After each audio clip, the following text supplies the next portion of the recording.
जो हमारा आज का टॉपिक है ये है रिफ्रैक्टिव इंडेक्स। ठीक है, इस टॉपिक में हम ये देखेंगे कि सबसे पहले कि रिफ्रैक्टिव इंडेक्स होता क्या है।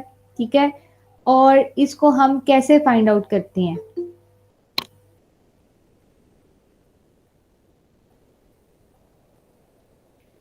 सो फर्स्ट ऑफ ऑल जो आपका टॉपिक का जो टाइटल है that is how to find refractive index of liquid samples and find its molar refraction and specific refraction.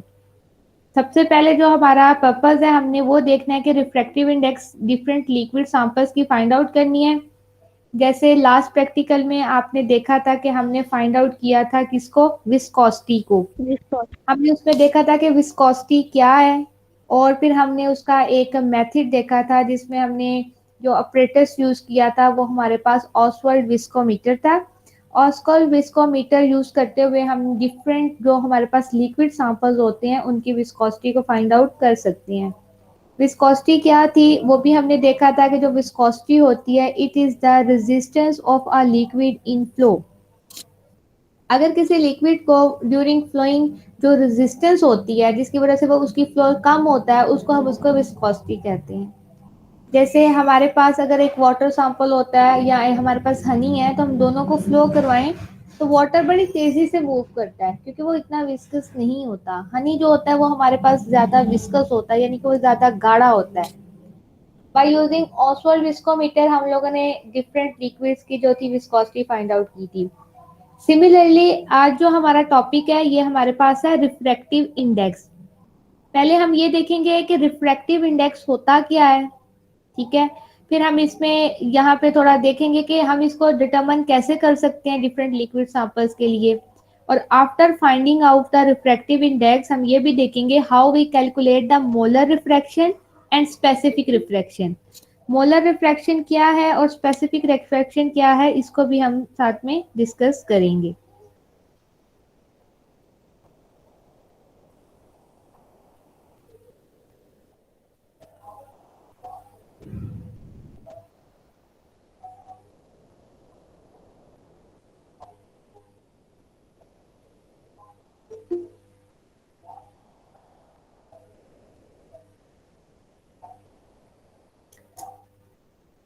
सबसे पहले हम देखते हैं कि रिफ्रैक्शन हमारे पास होता क्या है, रिफ्रैक्शन को हम कैसे डिफाइन कर सकते हैं। ठीक है, सो व्हाट इज रिफ्रैक्शन।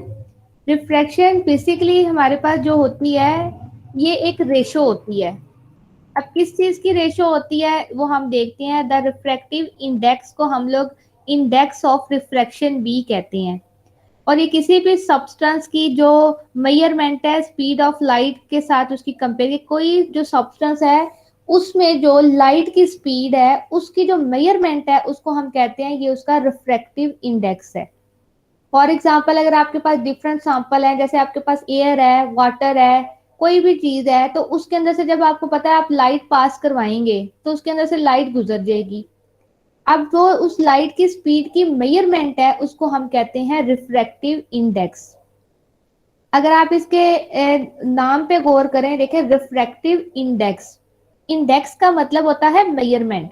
किसी भी चीज की जो मेजरमेंट होती है उसको हम क्या कहते हैं, इंडेक्स। रिफ्रैक्टिव, रिफ्रैक्टिव जो वर्ड है ये ओरिजिनेट हुआ है रिफ्रैक्शन से। रिफ्रैक्शन क्या होता है, ये एक लाइट का फिनोमिना है। जो लाइट है वो फॉर्म करती है, जैसे हमारे पास रिफ्रैक्शन होता है, रिफ्लेक्शन होता है। ये क्या होती है, ये लाइट की जो नेचर है ये उसकी प्रॉपर्टीज है। जैसे हमें पता है कि अगर आप लाइट के रास्ते में कोई आगे शाइनी सरफेस रखते हो तो क्या होता है, लाइट रिफ्लेक्ट होती है, उसको हम कहते हैं कि ये रिफ्लेक्शन है। इसी तरह हमारे पास एक फिनोमिना होता है रिफ्रैक्शन। उसमें क्या होता है कि अगर एक लाइट पास आउट हो रही है और आप उसके रास्ते में कोई चीज रखते हैं तो लाइट क्या होती है, वो बेंट हो जाती है। यानी कि अगर वो स्ट्रेट लाइन में जा रही थी और आपने उसके रास्ते में कोई ऑब्जेक्ट रख दिया है, कोई ऐसी चीज रख दी है, तो वो क्या करेगी, अब वो उस ऑब्जेक्ट से पास आउट तो नहीं हो सकती, तो वो क्या करती है, वो थोड़ा सा बेंट हो जाती है। तो ये जो बेंटिंग ऑफ लाइट होती है एट स्पेसिफिक एंगल उसको हम कहते हैं रिफ्रैक्शन। ठीक है, तो अब आप देखें यहाँ पे जो हमारे पास वर्ड है वो है हमारे पास रिफ्रैक्टिव इंडेक्स। यानी कि क्या मतलब हुआ कि you have to find out the refraction of light की मेजरमेंट है, उसको हम कहते हैं रिफ्रैक्टिव इंडेक्स। अगर हम इसको जनरल इसकी डेफिनेशन को पूछें तो रिफ्रैक्टिव इंडेक्स क्या है? It is basically the measurement of speed of light in that substance, कि किसी भी सब्सटेंस में जो लाइट की स्पीड है गुजरने की, उसकी जो मेजरमेंट है उसको हम कहते हैं refractive index. How you define it? It is expressed as the ratio of speed of light in vacuum, ठीक है, relative to the considered medium. यानी कि अगर आपको पता है कि जो स्पीड ऑफ लाइट है वो वैक्यूम में कितनी होती है, वो हमारे पास कांस्टेंट होती है, ठीक है. स्पीड ऑफ लाइट की जो रेशो है with speed of light in respective medium, उसको हम कहते हैं रिफ्रैक्टिव इंडेक्स. जैसे ये रिफ्रैक्टिव इंडेक्स को हमने कहा है कि हम इसको स्मॉल एन से डिनोट करते हैं, स्मॉल एन से डिनोट करते हैं, and it is equal to the ratio of velocity of light in vacuum. अब स्पीड और वेलोसिटी दोनों जो है एक दूसरे के सिनोनिम्स हैं. अगर हम साइंटिफिक टर्म में बात करते हैं तो हम क्या कहते हैं? It is velocity. और अगर हम जनरली बात कर सकते हैं तो वो क्या कहते हैं? स्पीड. स्पीड और वेलोसिटी बेसिकली एक ही चीज होती है. अब रिफ्रैक्टिव इंडेक्स को यहाँ पे लिखे है, simplified mathematical description of refractive index is velocity of light in vacuum, or you can say that speed of light in vacuum divided by speed of light in medium. अब ये जो हमारे पास medium है ये कोई सा भी मीडियम हो सकता है. यहाँ पे ये जो हमारे पास मीडियम है, ठीक है, ये जो कोई भी मीडियम है, ये आपके पास एयर हो सकता है, ये आपके पास वाटर हो सकता है. तो अगर आपको कहा जाता है कि आप किसी चीज का जो सा मीडियम है वो फाइंड आउट करें, तो आपने क्या करना है? आपने velocity of light in vacuum, जो कि हमारे पास कांस्टेंट होती है, कितनी होती है? ये हमारे पास होती है 300 लाख किलोमीटर पर सेकेंड, ठीक है, यानी कि इतनी ज्यादा है. अगर हम इसको राउंड ऑफ करें तो 3 इंटू 10⁻8, ये हमारे पास कितनी आती है? 3 इंटू 10⁻8. और ये हमारे पास फिक्स्ड होती है. स्पीड ऑफ लाइट जो सी होती है ये हमारे पास होती है 3 इंटू 10⁻8. और अगर मैं इसको साइंटिफिक नोटेशन के साथ बगैर लिखूं तो ये मेरे पास तकरीबन 300,000 किलोमीटर पर सेकंड होता है. उसकी साइंटिफिक नोटेशन को हमने अगर कर दिया है तो ये है मेरे पास मीटर पर सेकंड. यानी कि एक सेकंड में लाइट इतना फासला जो है ना, इतनी डिस्कवरी है वो कर सकती है. तो ये कांस्टेंट होती है वैक्यूम के अंदर.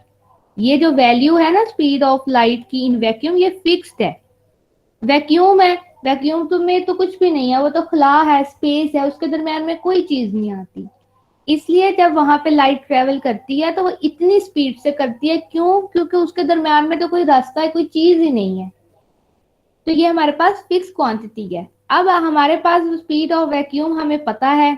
अब अगर मैंने आपको कह दिया कि speed of light in air मुझे फाइंड आउट करें, तो आप क्या करेंगे? Speed of light in medium की जगह एयर लिखेंगे, और जितनी उसकी स्पीड को हम मेजर करेंगे रिफ्रैक्टोमीटर से, आप लिख के इसको आपस में डिवाइड करेंगे तो आपको रिफ्रैक्टिव इंडेक्स मिल जाएगा. किसका? एयर का. इसी तरह अगर आपको कहा जाए कि आप रिफ्रैक्टिव, मैम कुछ बच्चों को लैटिन कर दें, क्लास ज्वाइन करना चाह रहे हैं, बच्चे क्लास ज्वाइन करना चाह रहे हैं. तो ओके, एक मिनट जी, यहाँ पे शो नहीं हुआ. अब हो रहा है? हो चुकी है. View on.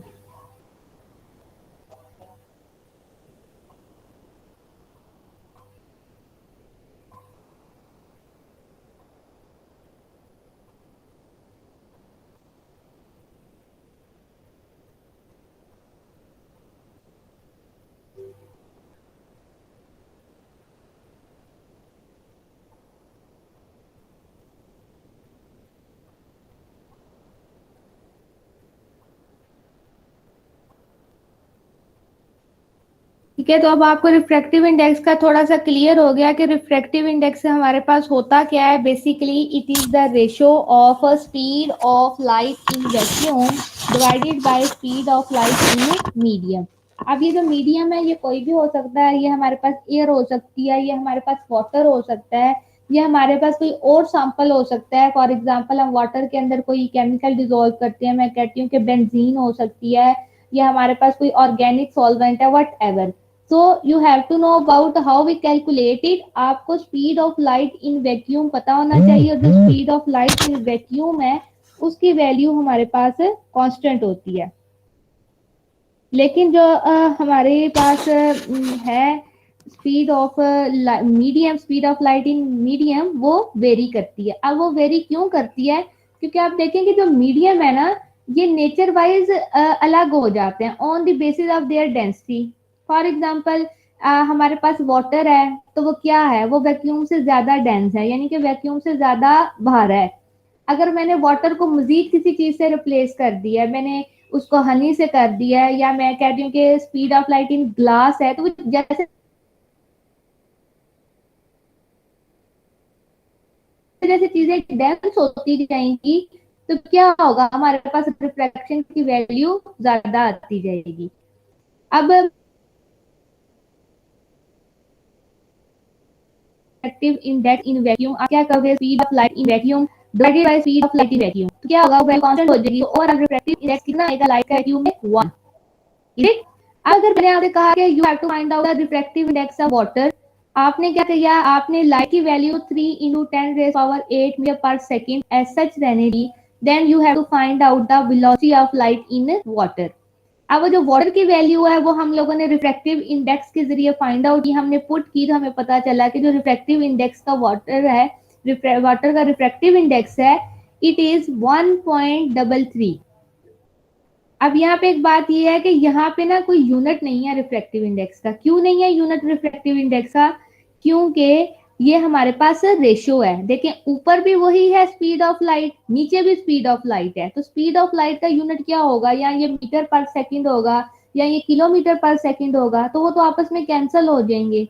That's why refractive index have no unit. बस आपने उनकी वैल्यू पुट करनी है और आपके पास एक वैल्यू आ जाएगी जो क्या होती है, रिफ्रैक्टिव इंडेक्स। अब देखिए वाटर का जो रिफ्रैक्टिव इंडेक्स फाइंड आउट किया, इट इज 1.33। इसका क्या मतलब हुआ? इसका मतलब हुआ कि जो लाइट है वो ट्रेवल करती है, यानी कि उसकी स्पीड 1.33 टाइम्स फास्ट है वैक्यूम की निस्बत। वैक्यूम की वैल्यू क्या आई थी, 1। क्यों आई थी? क्योंकि speed of light in vacuum हमने फाइंड आउट करनी थी 3 इंटू 10⁻8 मीटर पर सेकेंड, नीचे भी 3 इंटू 10⁻8 पर सेकेंड, तो वो आपस में कैंसिल हो गए, तो ओवरऑल रिजल्ट आना था 1। सो जब 1 रिजल्ट आया, लेकिन जब हमने वाटर का किया तो क्या हुआ, रिफ्रैक्शन की वैल्यू बढ़ी, तो हमारे पास 1 से वैल्यू ज्यादा आ गई। इसी तरह हम लोग किसी भी लिक्विड का, किसी भी और सैंपल का, किसी भी मीडियम का रिफ्रैक्टिव इंडेक्स फाइंड आउट कर सकते हैं bye comparison the velocity of light in vacuum. यहाँ पे जो एक याद रखने वाली बात ये है, वो ये है कि जो रिफ्रैक्टिव इंडेक्स है, ठीक है, is depending upon the density of medium. ये बात मैं आपको पहले बता चुकी हूँ कि डेंसिटी का मतलब क्या होता है, मैस पर वॉल्यूम, यानी कि उसका भारापन। अब जो लाइट है वो वैक्यूम के अंदर फास्ट मूव कर रही है, उसकी रीजन क्या है? क्योंकि वैक्यूम के दरमियान में कोई चीज नहीं है, वो खाली है, स्पेस है। अगर आप एयर की बात करते हो तो एयर के अंदर कुछ गैसेस प्रेजेंट होती हैं, जिसकी वजह से वो वैक्यूम की निस्बत उसकी डेंसिटी थोड़ी सी ज्यादा होती है। वहां पे क्या होगा, रिफ्रैक्टिव इंडेक्स थोड़ा सा 1 से बड़ा होगा। अब वाटर है, वाटर मजीद वैक्यूम से और एयर से डेंसर है, तो देखिए इसकी मजीद 1.33 हो गई है। अगर आप वाटर से मजीद कोई डेंसर मीडियम की तरफ चले जाते हैं, जैसे आप ग्लास की तरफ चले जाते हैं, तो वहां पे मजीद रिफ्रैक्टिव इंडेक्स की वैल्यू बढ़ जाएगी। तो यहाँ पे जो याद रखने वाली बात है वो ये है कि जो रिफ्रैक्टिव इंडेक्स की प्रॉपर्टी है किसी भी लिक्विड की, तो किस चीज पे डिपेंड करती है, उस जो सब्सटेंस है उस मीडियम की डेंसिटी पे।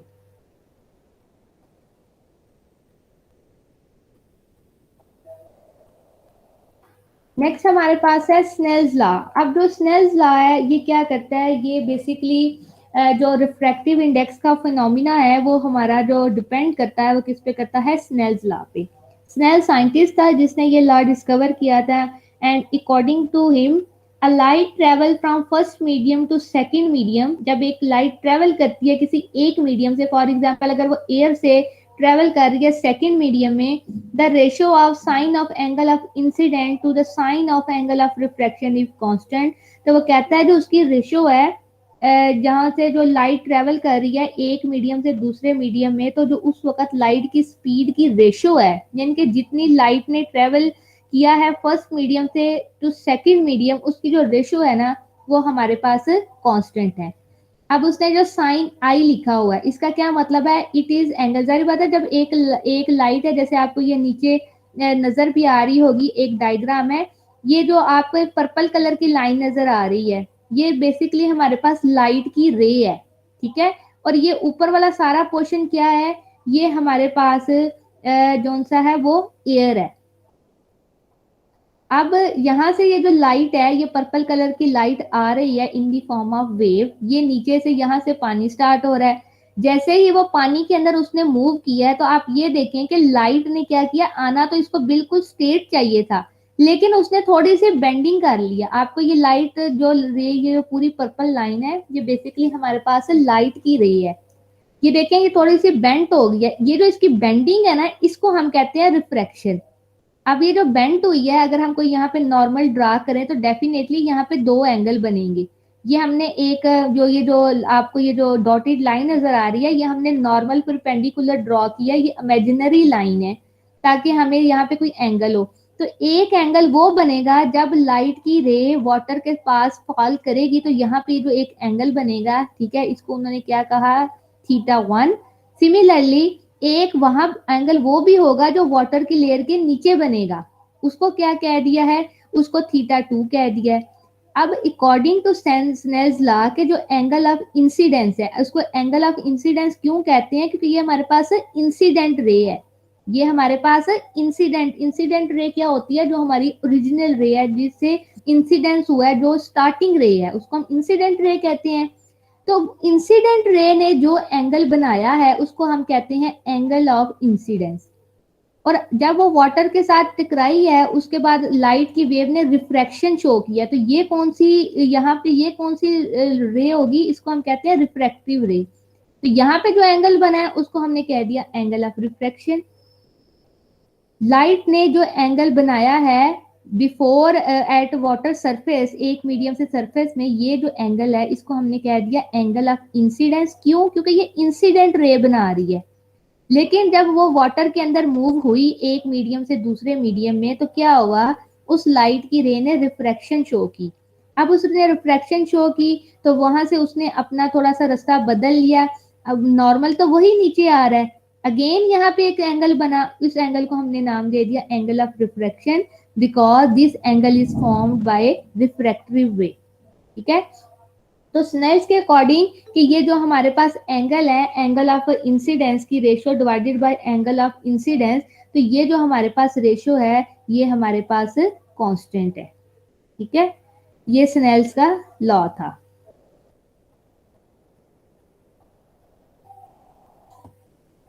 नेक्स्ट इसी को ही हम कंटिन्यू करते हैं। देखें ये आगे रिफ्रैक्शन की डेफिनेशन है। What is refraction, basically it is the bending of light when the light passes from one medium to another. ये अगेन वही डायग्राम है, जस्ट उसका जो एंगल है, जो पिक्चर का पिक्चर वो चेंज हुआ है। ये देखें ये इंसिडेंट रे है हमारे पास, ये जो ब्लैक लाइन है ये बाउंड्री है, ठीक है। ये जो बाउंड्री है इसके नीचे हमारे पास ग्लास है और इसके ऊपर एयर है। पिछली डायग्राम में जो मीडियम था वो हमारे पास क्या था, वाटर था। इस डायग्राम में मीडियम हमारे पास ग्लास है, लेकिन उनका जो मैकेनिज्म है, जो फिनोमिना है, वो बिल्कुल सेम होनी है। अब एक लाइट की रे जिसको हमने इंसिडेंट रे कहा है, उसने आके एक पर्टिकुलर जगह पे स्ट्राइक की और वहां से वो क्या होगी, रिफ्लेक्ट होगी, बेंट होगी। हालांकि अमूमी तौर पे होना क्या चाहिए था, इसको बिल्कुल स्ट्रेट आना चाहिए था, होना तो ऐसे चाहिए था, लेकिन लाइट की प्रॉपर्टी है कि अगर उसके रास्ते में कोई चीज आ जाती है, कोई ऑब्स्टेकल रखा जाता है, तो वहां से वो थोड़ी सी बेंट हो जाती है, इसी को हम रिफ्लेक्शन कहते हैं, ठीक है। इस रिफ्रैक्शन की वजह से भी क्या हुआ, जब एक नॉर्मल ड्रा किया तो दो एंगल बने। जो एंगल इंसिडेंट रे बनाती है उसको हम एंगल ऑफ इंसिडेंस कहते हैं, और जो एंगल रिफ्रैक्टिव रे बनाएगी उसको हम क्या कहते हैं, एंगल ऑफ रिफ्रैक्शन। जो हमारे पास इंसिडेंट एंगल होता है उसको हमने थीटा 1 से प्रेजेंट किया है, एंगल ऑफ रिफ्रैक्शन को हमने थीटा 2 से रिप्रेजेंट किया है। और जो हमारे पास यहाँ पे N1 है, N1 क्या है, it is the index of refraction for medium 1, यानी कि जो आपके पास अपर मीडियम होगा। इस करंट सिचुएशन में हमारे पास अपर मीडियम क्या है? एयर। इसी तरह N2 किस चीज को डोनेट कर रहा है? Refractive index of second medium. अब अगर आप ये स्नेल्स की जो डेफिनेशन है इसको हम यूं भी लिख सकते हैं, N1 sin theta 1 equal to N2 sin theta 2। इसका क्या मतलब है? इसका मतलब है कि जो रिफ्रैक्टिव इंडेक्स है किसी एक मीडियम का, एयर का, और जो उसका एंगल है वो किसके इक्वल है? रिफ्रैक्टिव इंडेक्स के सेकंड मीडियम और एंगल में। यानी कि ये जो एंगल है अकॉर्डिंग टू स्नेल्स लॉ कि जो एक इंसिडेंट लाइट है जो उसका एंगल बन रहा है वो किसके इक्वल है? उसके रिफ्रैक्टिव एंगल के साथ। So this is called the Snell's law. Snell scientist था जिसने इसको प्रपोज किया था। नेक्स्ट, इसका ये बहुत एक प्रैक्टिकल एग्जांपल है रिफ्रैक्शन की, जो आप लोग नॉर्मल करके भी दे सकते हो। अगर आपके पास एक पानी का ग्लास है, आप उसके अंदर कोई चीज डिप करते हो, फॉर एग्जांपल पेंसिल डिप की है, और अगर हम उसको देखें तो हमें ऐसे लगता है कि पेंसिल टेढ़ी है दूर से, क्योंकि हमारे पास ग्लास का ग्लास होता है तो हमें अंदर से वो ट्रांसपेरेंट होता है, हमें नजर आ रहा होता है कि उसके अंदर पानी है। अगर आप उसको पेंसिल उसके अंदर डिप करते हो, जैसे यहाँ पे हमने डिप की है, आपको शो हो रहा है, तो क्या होता है? हमें ना पेंसिल टेढ़ी नजर आती है। अगर हम उसको ऊपर से देखें, ग्लास के बिल्कुल आप पानी डालें, उसके अंदर पेंसिल डिप करें, उसको बिल्कुल ऊपर टॉप से आके देखें, तो क्या होता है? आपको लगेगा कि पेंसिल ना टेढ़ी है, जैसे टूट गई है। बेसिकली वो पेंसिल टूटी नहीं होती। वहां पे अगर आपने पेंसिल को अब बाहर निकाला है तो वो तो बिल्कुल सीधी होती है, लेकिन हमें क्यों वो टेढ़ी नजर आती है? क्यों? क्योंकि जो लाइट वेव्स हैं इस पेंसिल के साथ एसोसिएट हैं। जब लाइट वेव्स फॉल करती हैं एयर से वाटर के अंदर, तो वो क्या होता है? वहां पे वो रिफ्रैक्शन शो करती हैं। ठीक है, इसकी जो रिफ्रैक्शन की वजह से हमें यूं फील होता है कि शायद जो पेंसिल है वो टेढ़ी है। हालांकि ओरिजिनली पेंसिल टेढ़ी नहीं होती। आप इसको पानी से बाहर निकाल ले पेंसिल को, वो बिल्कुल सीधी होगी। लेकिन जब हम उसको पानी के अंदर डिप करते हैं और उसको देखते हैं, क्योंकि स्पीड ऑफ लाइट एयर में, यानी कि जो ये ग्लास है पानी वाला, इसका जो ऊपर वाला हिस्सा है वहां पे जो स्पीड ऑफ लाइट है वो अलग है, लेकिन जो स्पीड ऑफ लाइट है वो वाटर के अंदर अलग होती है। तो इन दोनों स्पीड के डिफरेंस की वजह से अगर आप पानी के अंदर आपने पेंसिल रखी है तो वो आपको टिल्ट नजर आती है। ठीक है, तो ये इसकी प्रैक्टिकल एग्जांपल है। आप लोग इसको करके भी देख सकते हैं, वो आपको थोड़ी बेंडिंग ही नजर आएगी उसमें। नेक्स्ट बात करेंगे कि what kind of factor that affect the refractive index, के ऐसे कौन से फैक्टर हैं जो रिफ्रैक्टिव इंडेक्स को अफेक्ट करते हैं। तो इसमें जो मेन फैक्टर है वो हमारे पास टेम्परेचर है, और दूसरा हमारे पास है वेवलेंथ। अब टेम्परेचर का क्या अफेक्ट होता है? जो टेम्परेचर का अफेक्ट है बेसिकली ये हमारे पास डेंसिटी, असल में जो रिफ्रैक्टिव इंडेक्स का फिनोमिना है ना, ये डायरेक्ट डील करता है डेंसिटी को। डेंसिटी क्या है? उसका भारापन। और जो डेंसिटी का टेम्परेचर के साथ रिलेशन है ना, वो इनवर्स होता है। जैसे अगर आपके पास कोई चीज डेंस है, कोई चीज भारी है, यानी कोई चीज गाढ़ी है, हम क्या करते हैं? हम अगर उसको टेम्परेचर हाई करते हैं तो वो एकदम उसकी वो क्या हो जाती है? वो थिन हो जाती है। हम कहते हैं कि अब जैसे विस्कोसिटी थी, अगर कोई लिक्विड विस्कस है तो क्या होता है? वो कम फ्लो करता है। अगर आप उसको टेम्परेचर करते हो तो वो एकदम पतला हो जाता है और उसकी फ्लोइंग जल्दी हो जाती है। तो सेम थिंग यहाँ पे जो विस्कोसिटी के साथ मामला था वो यहाँ पे डेंसिटी के साथ है। अब रिफ्रैक्टिव इंडेक्स का डेंसिटी के साथ क्या असर है? कि जो डेंसिटी होती है अगर ये ज्यादा होगी तो वहां पे स्पीड ऑफ लाइट कम होगी। ये बात हमने पहली स्लाइड में देखी भी थी कि जो हमारे पास वैक्यूम होता है वहां पे लाइट की स्पीड बहुत तेज होती है। उसकी क्या वजह होती है? क्योंकि उसके दरमियान में कोई चीज नहीं है, किसी किस्म का कुछ भी, कोई जीरो, इवन जीरो प्रेशर होता है, तो वहां पे वो तेज है। लेकिन एयर में देखें रिफ्रैक्टिव इंडेक्स की वैल्यू बढ़ गई है। क्यों? क्योंकि एयर के अंदर डिफरेंट गैसेस मौजूद होती हैं, वाटर के अंदर मजीद। तो जैसे जैसे हमारी डेंसिटी बढ़ाते हैं रिफ्रैक्टिव इंडेक्स की वैल्यू ज्यादा होती जाती है। अब हाई टेम्परेचर पे क्या होगा? अगर आपने टेम्परेचर हाई किया तो डेंसिटी कम हो जाएगी, इसी वजह से रिफ्रैक्टिव इंडेक्स भी कम होगा। तो यहाँ पे देखें लिखा भी हुआ है, at high temperature we have a smaller value of R I. What is R I? It is a refractive index. while at low temperature we are having higher value of Ri। लेकिन अगर temperature आप कम रखते हैं तो आपका refractive index ज्यादा होता है। क्यों? क्योंकि उस वक्त जो आपका सब्सटेंस होता है वो ज्यादा डेंस होता है। अगर इसको कंक्लूड करें तो हम कह सकते हैं कि जो हमारी डेंसिटी है वो टेम्परेचर के इनवर्सली प्रोपोर्शन है। अगर आपने टेम्परेचर को बढ़ाया है तो क्या होगा, डेंसिटी कम होगी, और अगर डेंसिटी कम है तो डेफिनेटली आपका जो रिफ्रैक्टिव इंडेक्स है वो ज्यादा होगा। नेक्स्ट है जी हमारे पास वेवलेंथ। जो वेवलेंथ है ये भी इसका भी जो रिफ्रैक्टिव इंडेक्स है उसके साथ लीनियर रिलेशन है। Light is the combination of different wavelength. ये तो हमें पता है, जो हमारे पास व्हाइट लाइट होती है इसके अंदर 7 डिफरेंट वेवलेंथ प्रेजेंट होती हैं, ठीक है, जिनमें हमारे पास violet, indigo, blue, green, yellow, orange. तो ये डिफरेंट जो वेवलेंथ है, ये डिफरेंट कलर्स हैं, हर कलर की एक स्पेसिफिक वेवलेंथ होती है। तो ये आपस में जब कंबाइन होती हैं तो ये व्हाइट लाइट देती हैं। जो रिफ्रैक्टिव, अब हमारा जो रिफ्रैक्टिव इंडेक्स है ये रिलाई ही कर रहा है किसके ऊपर, स्पीड ऑफ लाइट पे। अब जो लाइट है तो उसकी डिफरेंट वेवलेंथ है। जो रिफ्रैक्टिव इंडेक्स है वो इस तरह जो वेवलेंथ है उसके ऊपर डिपेंड करता है। और जब वेवलेंथ जब स्ट्राइक करती हैं जहाँ पे, और वो बेंटिंग होती हैं, वो भी इस चीज पे भी डिपेंड करती है कि आगे आपका जो व्हाट काइंड ऑफ एटम, किस तरह के मीडियम है, किस तरह का एटम पड़ा हुआ है। अगर तो आपका जो मीडियम है वो लेस है तो क्या होगा, वेवलेंथ आप जैसी मर्जी फॉल करो इतनी बेंडिंग नहीं होगी। लेकिन अगर आपका मीडियम डेंस है, वहां पे जो एटम है वो डेंस है, वो ज्यादा भारी हैं, तो जब वेवलेंथ उसके साथ स्ट्राइक करेगी, क्योंकि वो आगे भारी चीज है, हार्ड है, तो क्या होगा, उस वेवलेंथ की बेंडिंग ज्यादा होगी। तो इस वजह से जो वेवलेंथ है वो भी रिफ्रैक्टिव इंडेक्स के ऊपर डिपेंडेंट करता है, और टेम्परेचर भी। तो ये दो फैक्टर हैं जो रिफ्रैक्टिव इंडेक्स को डील करते हैं। लेकिन जो टेम्परेचर है वो ज्यादा इंपॉर्टेंट फैक्टर है। क्यों? क्योंकि जो टेम्परेचर है उसका डेंसिटी के साथ जो रिलेशन है वो हमारे पास है इनवर्स। ओवरऑल देखा जाए तो रिफ्रैक्टिव इंडेक्स किससे इफेक्ट होता है, it's affect on density of the matter. अगर किसी मैटर की डेंसिटी ज्यादा है तो वहां पे रिफ्रैक्टिव इंडेक्स की वैल्यू कम होगी। लेकिन अगर आपके पास कोई चीज लेस डेंस है तो वहां पे रिफ्रैक्टिव इंडेक्स की वैल्यू ज्यादा होगी। क्यों? क्योंकि वहां पे स्पीड ऑफ लाइट ज्यादा होगी, वहां पे लाइट को किसी किस्म की कोई रुकावट नहीं होती ताकि वो ट्रेवल कर सके। यहाँ पे ये कुछ रिफ्रैक्टिव इंडेक्स हैं, स्पीड ऑफ लाइट है, ये कुछ वैल्यूज हैं। देखें, एयर है, एयर के अंदर या यहाँ पे ना वैक्यूम्स आर एयर है, but there is a difference between vacuum and air. होता बहुत माइनर सा डिफरेंस है। वैक्यूम में किसी किस्म का कोई प्रेशर नहीं होता, जबकि जो एयर होती है उसमें क्योंकि गैसेस मौजूद होती हैं, नाइट्रोजन, ऑक्सीजन एक्सेट्रा, तो वहां पे थोड़ा सा प्रेशर क्रिएट होता था। इतना कोई ज्यादा डिफरेंस नहीं होता, लेकिन माइनर सा डिफरेंस मौजूद होता है।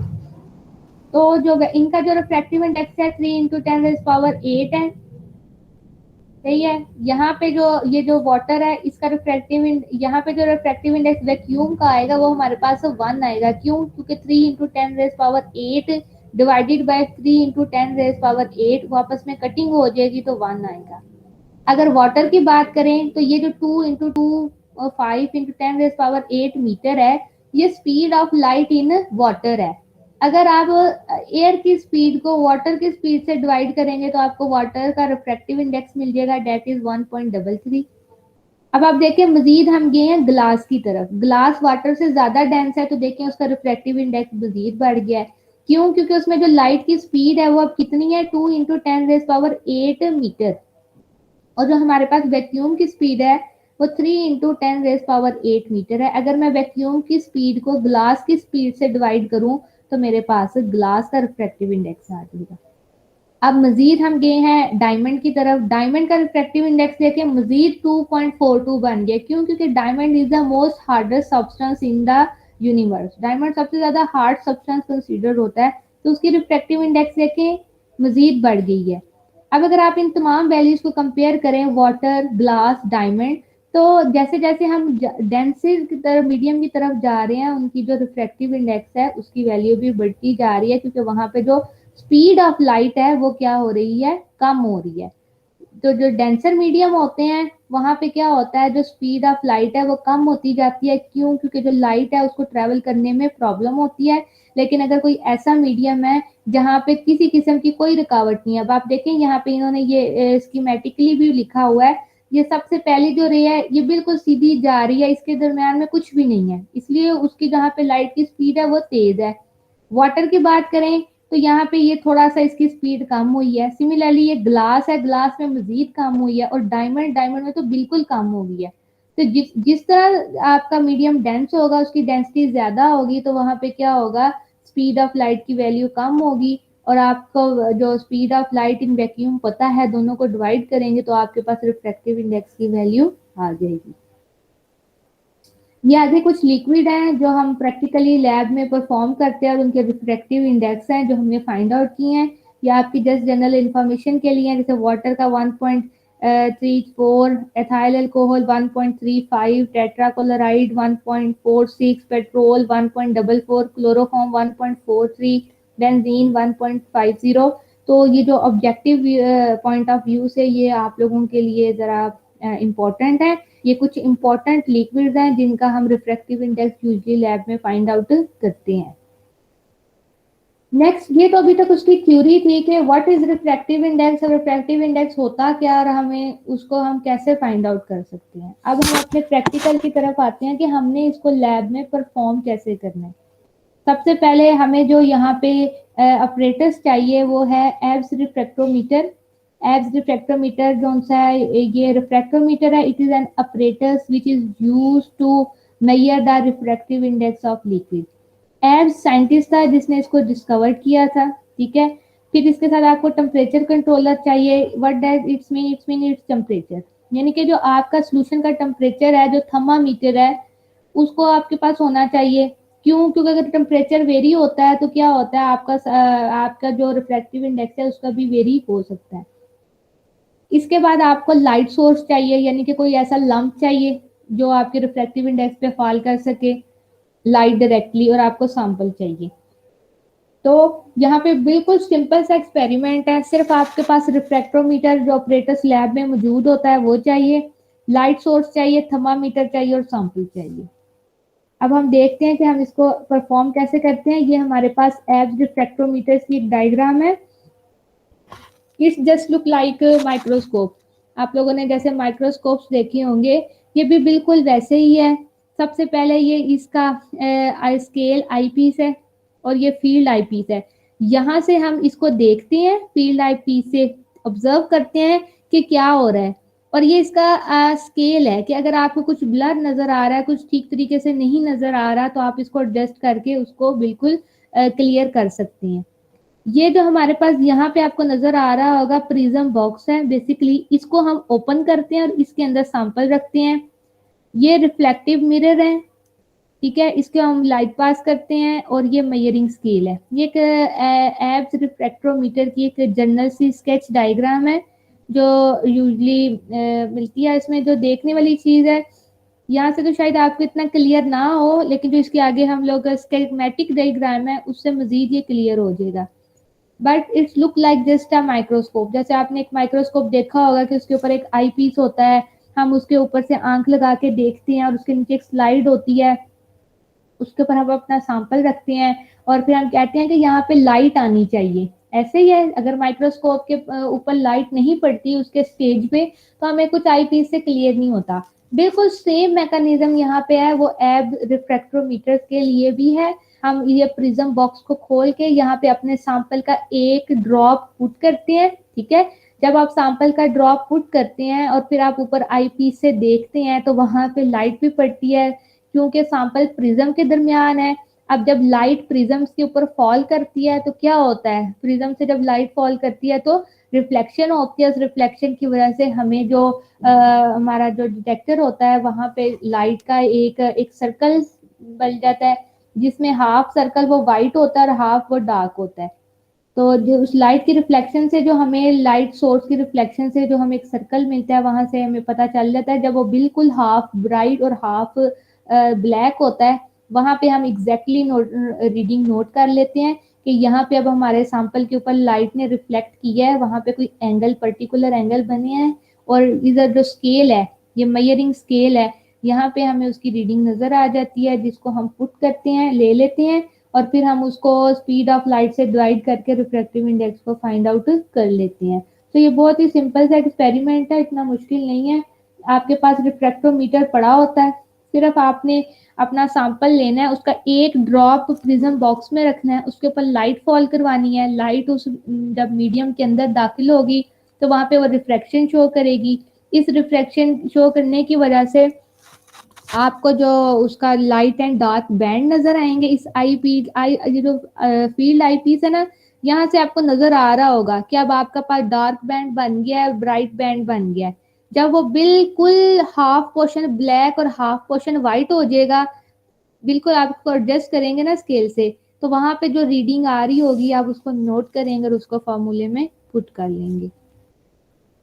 ये देखें, ये इसका जो स्कीमेटिक डायग्राम है। अब ये जो सबसे ऊपर ये हमारा आई पीस है जहां से हम देखेंगे, ठीक है, आई से। और ये देखें, ये प्रिज्म बॉक्स है। अब इस प्रिज्म बॉक्स में दो तरह के प्रिज्म है, एक एल्यूमिनेटिंग प्रिजर होता है और एक मेजरिंग प्रिजर होता है। इसके साथ एक नॉब होती है, इसको हम खोलते हैं और इसके दरमियान में हम अपना सैंपल पुट करते हैं।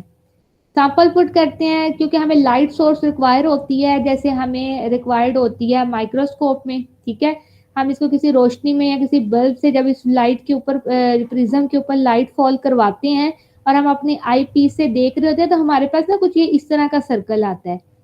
आप को जब, अगर आप ऊपर से देख रहे हैं और आप यहाँ पे देख रहे हैं कि आपको इस तरह का सर्कल नहीं नजर आ रहा है जो हाफ वाइट और हाफ ब्लैक है, तो क्या होता है, हमारे पास जो स्केल, मेजरिंग स्केल का जो नॉब होता है, हम उसको इस तरह एडजस्ट करते हैं कि जब लाइट फॉल करें और रिफ्रैक्शन हो, उस रिफ्रैक्शन की वजह से जो इमेज बने वो ऐसा इमेज बने जिसके अंदर हाफ पोर्शन ब्लैक आए सर्कल का और हाफ वाइट आए, ठीक है। तो ये जो हमारे पास एक सर्कल बना है, ये इसकी इंडिकेशन है। अगर आप ये देखें, आपने वहां पे आप आईपीस से देख रहे हैं और ये तकरीबन 1/3 ब्लैक है और सिर्फ एक पोर्शन वाइट है, तो इसका मतलब है कि अभी आपकी प्रॉपर जो सी मेजरमेंट है रिफ्रैक्टिव इंडेक्स की, वो नहीं हुई। यहाँ पे प्रॉपर जो प्रिज्म है वहां पे रिफ्रैक्शन नहीं हुई। आप उसको एडजस्ट करेंगे नॉब से, जैसे हम लोग माइक्रोस्कोप में करते हैं। अगर हमें चीजें विजुलाइज नहीं होती तो हमारे पास नॉब्स होती हैं, हम उनको हिलाते हैं, थोड़ा सा एडजस्ट करते हैं। तो ये आपने एडजस्ट करना है। कितना आपने इसको एडजस्ट करना है, सैंपल आपने यहाँ पे पुट किया हुआ है, नीचे से लाइट सोर्स पड़ रही है, क्योंकि लाइट प्रिज्म पे पड़ेगी तो यहाँ पे रिफ्लेक्शन होगी। और जब आप ऊपर से देखेंगे टेलीस्कोप से, जो आई पीस से, तो आपको जो इमेज नजर आना चाहिए रिफ्लेक्शन के बाद, वो इस तरह का आना चाहिए कि हाफ पोर्शन ब्लैक हो और हाफ पोर्शन वाइट हो। अगर इस तरह का आपको इमेज नहीं शो हो रहा, सैंपल आपने पुट किया हुआ है, तो आपने अपने जो मेजरिंग स्केल है रिफ्रैक्टोमीटर के जो नॉब्स हैं उनको थोड़ा सा एडजस्ट करना है।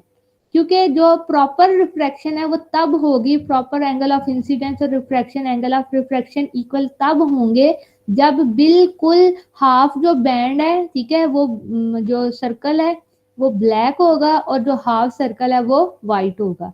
और अकॉर्डिंग टू स्नेल्स लॉ ने हमें बताया था ना कि जो एंगल ऑफ रिफ्रैक्शन है या जो एंगल ऑफ इंसिडेंस, उनकी रेशियो कांस्टेंट है। तो वो कांस्टेंट कब होंगी, जब आपके पास एक इस तरह की इमेज शो होगी जिसके अंदर जो हाफ है वो ब्लैक पोर्शन होगा और जो हाफ है वो वाइट पोर्शन होगा। तो ये उसकी स्कीमेटिक डायग्राम है, इसके अंदर हमें ज्यादा विजुलाइज होता है। ये तो एक जनरल सी डायग्राम थी जिसमें हमने देखा कि इसके पोर्शन क्या है। अब हमारा काम तो था कि इसके अंदर बेसिकली मैकेनिज्म क्या है।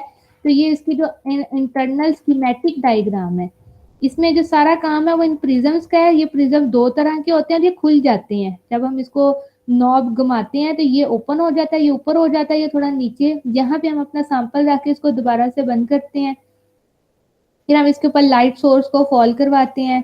लाइट फॉल करने की वजह से यहाँ पे फिर क्या होता है, जब लाइट बीम जाके हमारे सैंपल के साथ टकराती है तो रिफ्रैक्शन होता है। उस रिफ्रैक्शन की वजह से हमें एक इमेज नजर आता है। लेकिन वो प्रॉपर रिफ्रैक्शन, प्रॉपर इमेज हमने कौन सी वाली रीडिंग कब नोट डाउन करनी है, जब आपके पास इमेज बिल्कुल 50-50 हो। 50% जो शेडो हो वो आपका बिल्कुल डार्क हो और जो 50% पोर्शन है सर्कल का वो बिल्कुल ब्राइट हो। इस पोजीशन पे जब आपका जो रिफ्रैक्टोमीटर है वो एडजस्ट हो जाएगा, आप ऊपर से आईपीस से देख रहे हैं तो आपके पास स्केल चल रहा होता है, आपने वो रीडिंग नोट डाउन कर लेनी है। ये सिंपल, उसको आपने फार्मूले में पुट करना है। n is equal to speed of light in vacuum divided by speed of light in respective medium. जो भी आपने मीडियम यूज किया है, वाटर है या एथाइल अल्कोहल है, बेंजीन है, जो भी है उसको डालेंगे तो आपके पास रिफ्रैक्टिव इंडेक्स की वैल्यूज आ जाएंगी। तो ये उसकी थ्योरी थी। अब इसका प्रोसीजर है, how to perform it.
Ma'am तो चली गई हैं।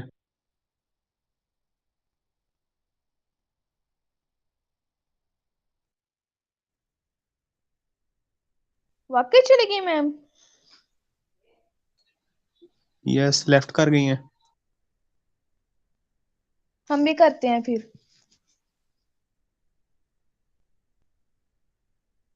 मैं आपको अपनी प्रेजेंटेशन दिखा देता हूँ।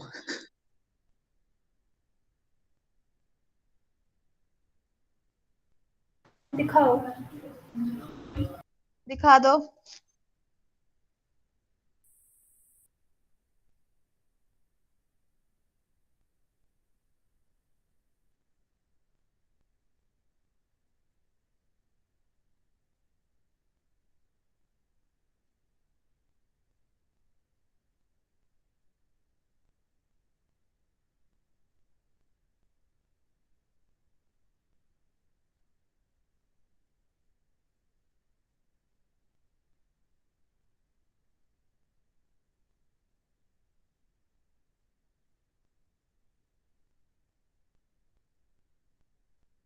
नजर आई?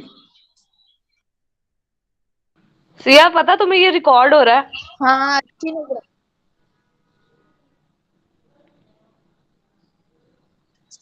स्टॉप कर देते हैं फिर। देखी तो है नहीं अभी सारी। ये केमिस्ट्री की दिखाओ रिकॉर्ड हो तो रही है सही। या आगे भी जानी होती है? ना दिखाओ। नहीं नहीं, ये वो खुद रिकॉर्ड कर रही हैं, गूगल मीट वाले। हाँ, रिकॉर्डिंग पे लगा हुआ है लेक्चर वैसे। लीव कर दें फिर यहाँ से क्लास के? नहीं।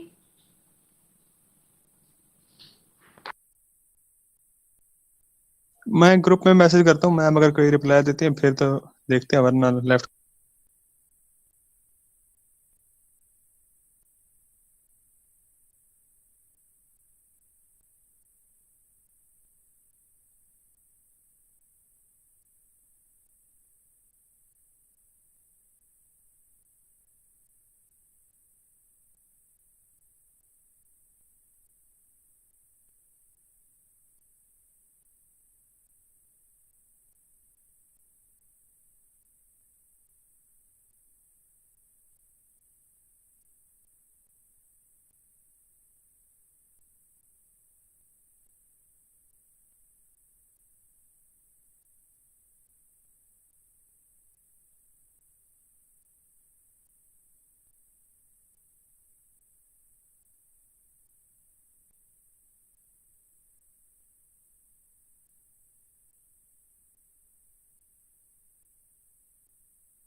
मैम ने मैसेज तो सेंड कर लिया, रिप्लाई नहीं कर रहे।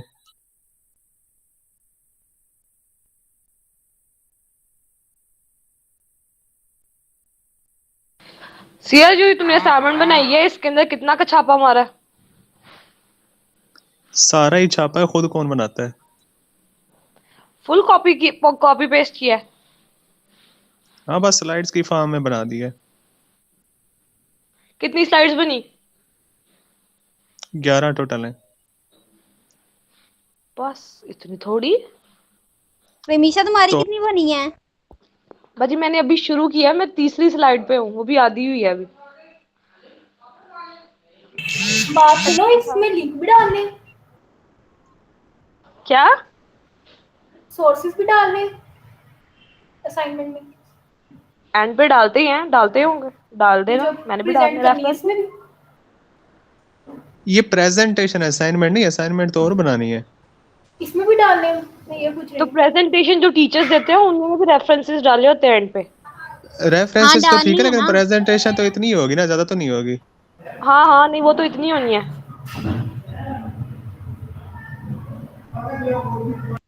वेट, मेरी सर से बात हुई थी तो सर कह रहे थे कि आपने प्रेजेंटेशन और असाइनमेंट एक ही बनानी है। मतलब हैं? मैंने सर से कहा था तो सर हाँ कहते एक ही बनानी है। असाइनमेंट में भी असाइनमेंट की भी स्लाइड्स हों। तो फिर ठीक है, बस यही होगा हमारा, हमने देनी है प्रेजेंटेशन, असाइनमेंट वही कर खुद देंगे। लिखनी है, उसका पीडीएफ बनाकर, हाँ जी बाहर चला गया। हैंड रिटन उसकी होनी चाहिए, पिक्स लेके कैम स्कैनर से पीडीएफ बनानी है वो। सर ने हाँ कहा था हाँ कि जी, पीडीएफ भी हो और हैंड रिटन भी हो, दोनों फॉर्म में मुझे मैम आ चाहिए। गई है। मैंने अभी कल पूछा है सर से। हाँ जी, सॉरी, वो पता नहीं इंटरनेट को क्या हुआ था। अच्छा जी, हम कहाँ तक पहुँच गए हैं, कहाँ तक समझ आई है या नहीं? आप लोग अपने माइक ऑन कर लें अगर किसी ने कुछ पूछना है तो। मैम बस इस फाइल को पोस्ट कर दीजिएगा। अच्छा, बस यही काम है।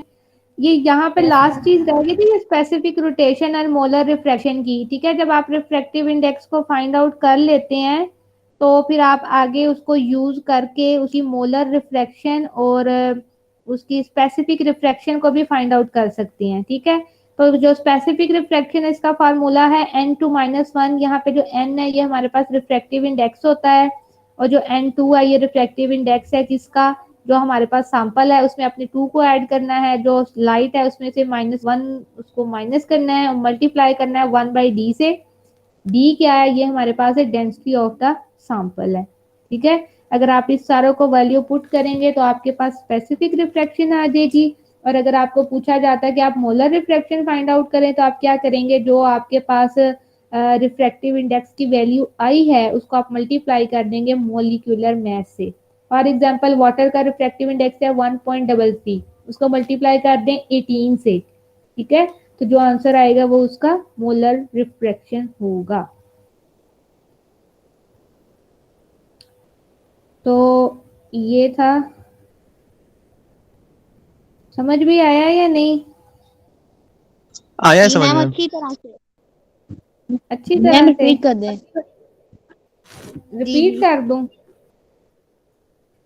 भाई देखो, जो रिफ्रैक्टिव इंडेक्स है ना, ये भी एक लिक्विड की प्रॉपर्टी है। आपको पता होना चाहिए कि रिफ्रैक्टिव इंडेक्स होता क्या है। रिफ्रैक्टिव इंडेक्स बेसिकली हमारे पास जो लाइट होती है उसकी मेजरमेंट है, उसकी स्पीड की मेजरमेंट है इन डिफरेंट सैंपल या इन डिफरेंट मीडियम। ठीक है, जितनी लाइट की स्पीड की जो मेजरमेंट है उसको हम रिफ्रैक्टिव इंडेक्स कहते हैं। अब जो वैक्यूम्स वगैरह होते हैं वहां पे चूंकि वो इतने डेंस नहीं होते, वहां पे लाइट की स्पीड बहुत ज्यादा तेज होती है। लेकिन अगर हमारे पास कोई ये निसार फातिमा ने हैंड रेज किया हुआ है। यस निसार। नहीं मैम, मोहम्मद गलती से वसीम हो गया अब्बास। था। तो बस यही किया हुआ है। अच्छा, और ये मोहम्मद वसीम अब्बास ने भी किया हुआ है। ये चेक कर रहे हैं कि हैंड रेज कैसे होते हैं। हम्म, लगता है चेक ही कर रहे हैं। एनी हाउ आपको को मैंने ये फाइल अपलोड कर दूंगी। आप लोगों ने ना अपनी जो नोटबुक्स भी बनानी है उसमें आपने रिफ्रैक्टिव इंडेक्स की पहले थ्योरी लिखनी है। रिफ्रैक्टिव इंडेक्स होता क्या है? It is the ratio of the speed of light in vacuum divided by speed of light in your respective medium. ये उसका फॉर्मूला है और इसका कोई यूनिट नहीं होता, ये बात आपने ध्यान में रखनी है। और जो रिफ्रैक्टिव इंडेक्स है ये टोटली जो डिपेंड करती है ये उसकी डेंसिटी पे करती है। अगर किसी चीज की डेंसिटी ज्यादा होती जाती है तो वहां पे स्पीड ऑफ लाइट कम होती जाती है। तो रिफ्रैक्टिव इंडेक्स क्या होता है? It is the speed of light in vacuum divided by speed of light in speed of light in respective medium. तो अगर आपके पास मीडियम डेंस है तो वहां पे उसकी स्पीड कम होती जाएगी, तो ओवरऑल जो आपका रिफ्रैक्टिव इंडेक्स है उसकी वैल्यू क्या होगी? कम होगी। लेकिन अगर आपने कोई ऐसा मीडियम चूज किया जिसकी डेंसिटी कम है तो वहां पे स्पीड ऑफ लाइट ऑटोमेटिकली ज्यादा हो जाएगी। रिफ्रैक्टिव इंडेक्स का फार्मूला होता है n is equal to speed of light in vacuum divided by speed of light in your medium. Speed of light की वैल्यू हमारे पास कांस्टेंट होती है वैक्यूम में, दैट इज 3 × 10⁸ मीटर पर सेकेंड। इसके अलावा आपको ये पता होना चाहिए कि जो हमारे पास ये जो रिफ्रैक्टिव इंडेक्स का फिनोमिना है ये किसके ऊपर डील करता है? ये स्नेल्स लॉ पे डील करता है। और स्नेल्स लॉ हमें क्या कहता है कि जो एंगल ऑफ रिफ्रैक्शन है उसकी ratio angle of incidence divided by angle of refraction की जो रेशियो है वो हमेशा कांस्टेंट रहती है। आपको इंसिडेंट रे और रिफ्रैक्टिव रे का भी पता है। जो रे एयर से पास होती है जब वाटर की सरफेस तक आती है वो इंसिडेंट रे होती है। वहां पे जो एंगल बनता है वो एंगल ऑफ इंसिडेंस है। जैसे वो आगे आपके दूसरे मीडियम में एंटर होती है, आइदर वो वाटर है वो ग्लास है, वहां पे जो एंगल बनता है वो एंगल ऑफ रिफ्रैक्शन है। और एंगल ऑफ इंसिडेंस और एंगल ऑफ रिफ्रैक्शन की जो रेशियो है वो हमारे पास कांस्टेंट रहती है। और इसको क्या कहते हैं हम लोग? इसको हम कहते हैं स्नेल्स लॉ। इसके बाद आपने फैक्टर्स देखे, कितनी तरह के फैक्टर डिपेंडेंट होते हैं, टेम्परेचर और वेवलेंथ। और इसके बाद हम लोगों ने जी नुमान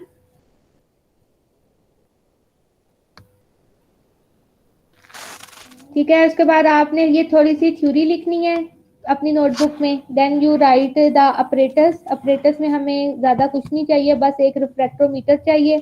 रिफ्रैक्टोमीटर के बाद आपको सैंपल्स चाहिए और सैंपल्स का टेम्परेचर मेजर करने के लिए आपको थर्मामीटर चाहिए और आपको कोई भी लाइट सोर्स चाहिए।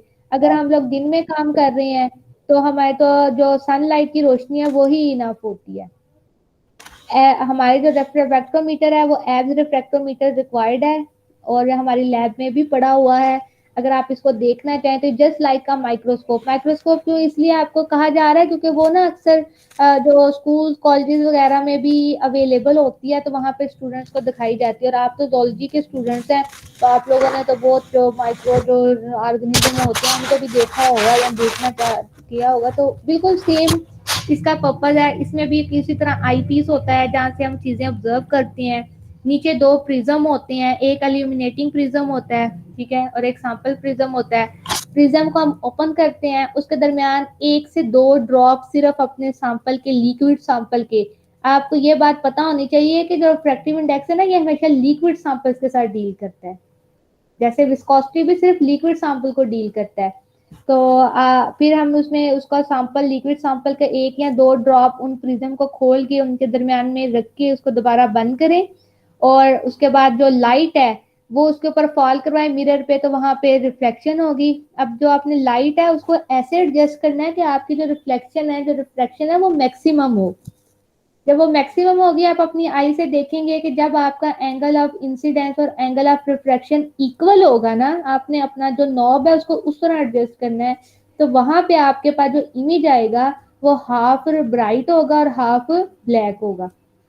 आपने उसके अपने स्केल से रीडिंग देख लेनी है कि कितनी रीडिंग थी, यानी कि आप उसको ऐसे घुमाएंगे ना तो एक पर्टिकुलर स्केल्स आ जाती हैं कि कितनी आपकी रीडिंग आई है। वहां पे आपने उसको फिर आगे से देख लेनी है, रीडिंग नोट डाउन करनी है।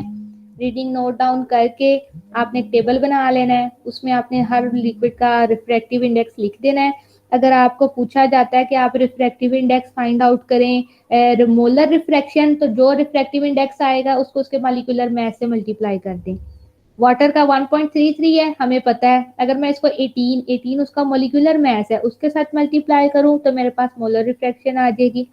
अगर मैंने स्पेसिफिक रिफ्रैक्शन की बात की है तो हमारे पास फार्मूला होता है n square minus 1, it is for the speed of light.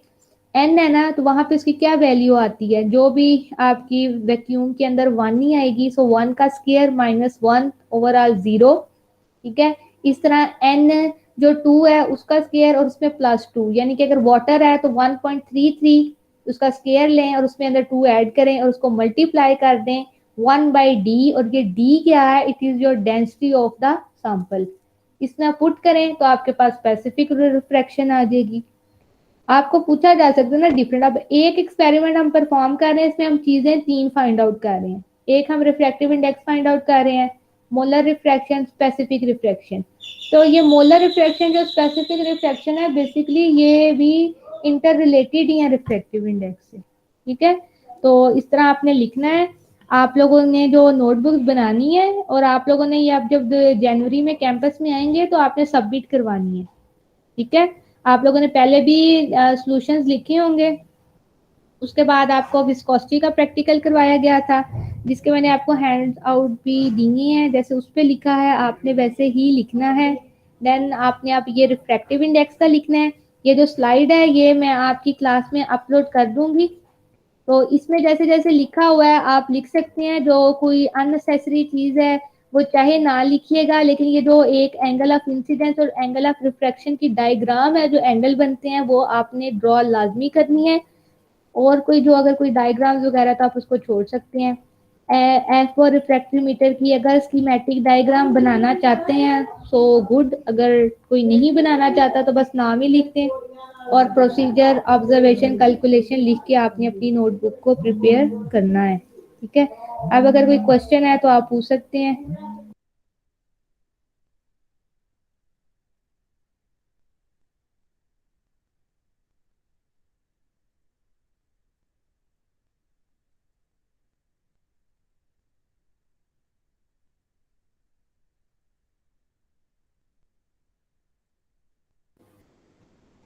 हाँ जी, कोई क्वेश्चन है आपको तो पूछें। आप लोग अपने माइक ऑन कर सकते हैं अब।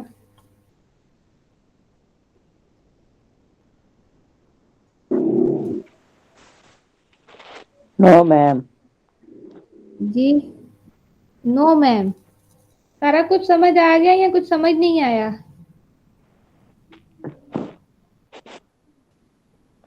थोड़ी डिफिकल्टी तो होगी, आपको भी होगी और सबको ही होगी। ठीक है, लेकिन एक दो जब हम क्लास एडजस्ट कर लेंगे तो फिर सेटअप हो जाएगा। आज फिर पहले दिन ही है। आप लोगों ने पहले ऑनलाइन क्लासेस ली हैं? यस जी मैम, नहीं मैम, है। सेकंड सेमेस्टर में। इस सेमेस्टर में ली हैं? वो तो पिछले की बात होनी है ना। यस मैम, इसमें भी ली है। जी जी। इसमें भी ली हैं। चलें, ये तो आपका अभी मेरे ख्याल से मैम आयशा के साथ भी कल क्लास है शायद। एनी और फिर यस भी मैम। आप लोग भी ट्राई करें। अगर आपको कोई प्रॉब्लम हो किसी को भी तो आप लोग व्हाट्सएप ग्रुप भी है, आप उसमें भी पूछ सकते हैं किसी को कुछ समझ ना आए। और आपकी क्लास में भी ये अपलोड कर दिया जाएगा। किसी को समझ कुछ नहीं आती तो वो दोबारा पूछ सकता है। और कोशिश करनी है कि साथ साथ ही काम करते जाएं।